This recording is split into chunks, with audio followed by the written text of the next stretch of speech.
Good evening, everyone. Welcome to the channel. Before I begin, here are my disclaimers. Today I am going to give you an update about SUNSHINE Pharma interim report. SUNSHINE Pharma Co., Limited offers a diverse range of pharmaceutical products and services, including research and development of new treatments for infectious diseases, chronic diseases, and oncology, manufacture of various medications, such as Q influenza treatment and Dongweian hepatitis C treatment, sale of generic drugs to treat infections caused by sensitive bacteria, including plus clarithromycin plus levofloxacin plus moxifloxacin, hydrochloride, wholesale and retail distribution of pharmaceutical products, import and export of drugs, active pharmaceutical ingredients, APIs, for various medications. The SUNSHINE Pharma stock price drop. A year of decline. SUNSHINE Biopharma's stock price has experienced a significant downturn over the past year, with its value eroding by approximately 98% to 99%. The decline was triggered by several factors, including concerns about profitability. Despite some revenue growth, the company reported significant net losses and negative operating income margins in recent quarters. The final blow came when the Nasdaq exchange issued a delisting notice due to the stock's low price, which led to a sharp decline of 17% on March 4, 2024. The company responded by announcing plans for a 1-for-40 reverse stock split to boost its share price and meet listing requirements. The combination of these factors has resulted in SUNSHINE Biopharma's stock repeatedly hitting 52-week lows, leading to the substantial decline in value over the past year. The primary drivers of revenue growth or decline for the company can be summarized as follows. Revenue growth is primarily driven by the approval and marketing of innovative Class 1 drugs, such as hepatitis C treatment medications. Strong brand value and market penetration of existing products like oseltamivir phosphate also contribute to revenue growth. Additionally, investments in advertising, marketing campaigns, patient education programs, and strategic collaborations with renowned enterprises have boosted sales.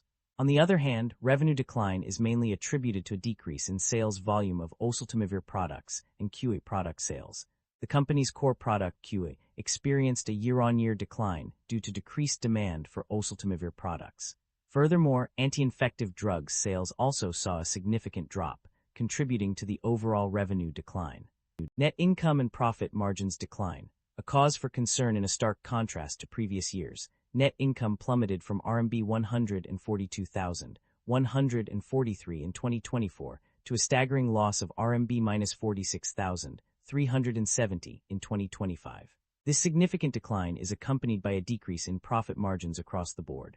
Gross profit margin dropped from 79.08% to 75.74%, while operating and net profit margins saw even more drastic declines, falling to 10.83% and -0.76% respectively. The reasons behind this downturn are unclear, with contradictory information provided on page 9 suggesting that net income had increased due to various factors.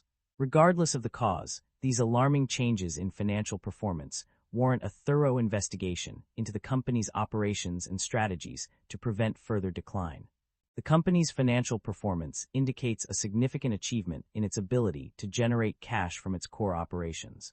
According to the provided summary, the company has successfully transitioned into a state of producing positive operating cash flow. This milestone is confirmed on page 49 and further reinforced on page 89, demonstrating a consistent trend towards improved financial health. The company's debt level and interest expenses have undergone significant changes. While the overall debt level has decreased by a mere 0.1%, certain components of debt have increased substantially.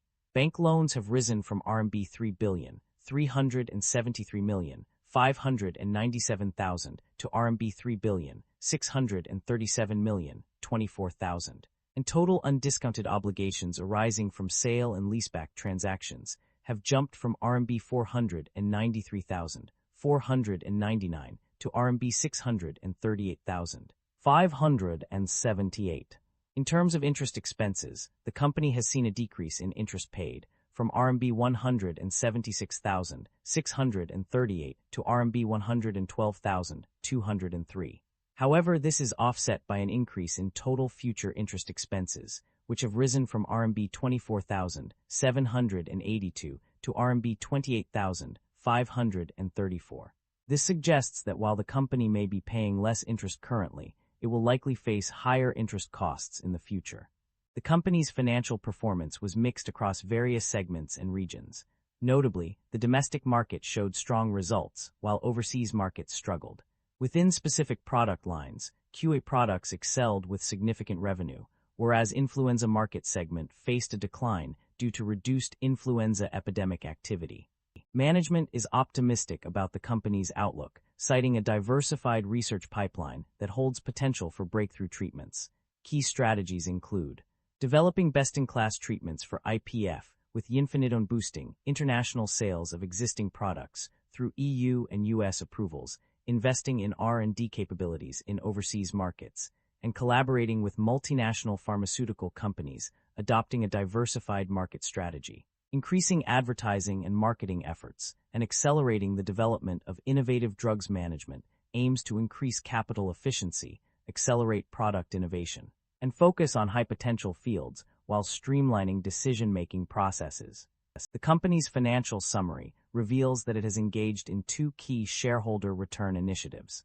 Firstly, the company has a history of paying dividends to its shareholders, as confirmed on page 83 of the report. Secondly, the company has also implemented a share buyback program, where it has repurchased shares from the market, as noted on page 75. Concerns about inventory buildup and supply chain disruption. The company's financial summary highlights concerns regarding inventory buildup and supply chain disruption. Specifically, the data shows a significant increase in raw materials, plus 28,224 units, on page 106, which may indicate an overstocking of inventory. Conversely, finished goods decreased by minus 11,369 units, suggesting that there may be a mismatch between production and demand. Furthermore, supply chain disruptions are also evident. The cost of sales increased in 2025 compared to 2024, page 83, as did distribution costs. Additionally, the number of goods in transit increased by plus 17.2 units on page 106. These indicators suggest that the company's supply chain is experiencing difficulties, potentially leading to inefficiencies and losses.